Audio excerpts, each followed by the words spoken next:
દોસ્તો, આ ઘટના છે 18 જાન્યુઆરી બેહરોર અલવર નેશનલ હાઈવે પરની શાંત રાતે એક ચોંકાવનારી ઘટના બની હતી.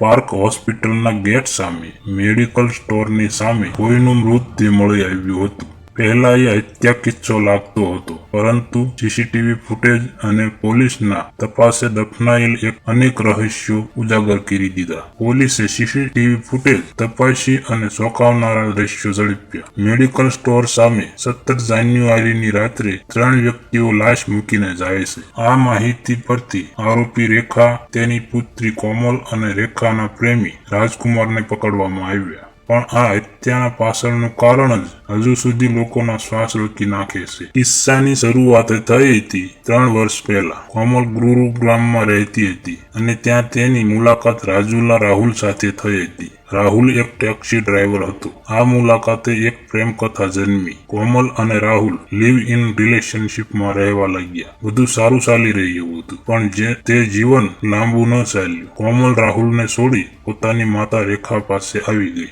અને અન્ય સંબંધોમાં જોડાઈ ગઈ. પરંતુ રાહુલ પીઠ પાછળ નથી અટક્યો. તેને કટ્ટર મનથી કોમલને પાછા મેળવવાનો ઈરાદો કર્યો. 16 જાન્યુઆરીએ રાહુલ કોમલની માતા રેખાના ઘેર પહોંચ્યો અને દબાણ કરવા લાગ્યો. કટાક્ષ એ હતો કે પ્રેમમાં બેઠેલી રેખા હવે પોતાના પ્રેમી સાથે સહકાર આપીને રાહુલની હત્યાની યોજના ઘડી રહી હતી. 17 જાન્યુઆરીએ રેખા અને તેના પ્રેમીએ રાહુલને નિર્દયતાથી મારી નાખ્યો. મૃતદેહ નિકાલ માટે રેખા, કોમલ અને રાજકુમારે ઓટો ભાડે કર્યો. ઓટો ડ્રાઈવરને બીમાર વ્યક્તિને લઈ જવાનું કહ્યું, પણ જ્યારે દરવાજા પાસે લાશ મૂકવામાં આવી, તે ઘાતક સત્ય ખુલી ગયું. સીસીટીવી ફૂટેજે ગૂંથણ ઓગળી નાખી. પોલીસે દ્રશ્યોના આધારે ત્રણેય આરોપીઓને પકડી લીધા. હવે આ કિસ્સો માત્ર એક હત્યા નહીં, પણ પ્રેમ, કોષ અને આત્મકાંડનું ચિતાર છે. આ કિસ્સો સાબિત કરે છે કે પ્રેમના નામે ક્યારેય ભયાનક ષડયંત્ર સર્જાય છે અને ક્યારેક પ્રેમ એક શમશાનમાં પરિવર્તિત થાય છે. દોસ્તો, તમને રોમાંચક ગુનાની વાસ્તવિક ઘટનાઓ પર આધારિત ક્રાઇમ સ્ટોરી અને તાજી ક્રાઇમ ન્યૂઝ સાંભળવી ગમતી હોય તો અમારી ચેનલને સબસ્ક્રાઇબ કરો. અહીં તમને ગુજરાતી ભાષામાં રસપ્રદ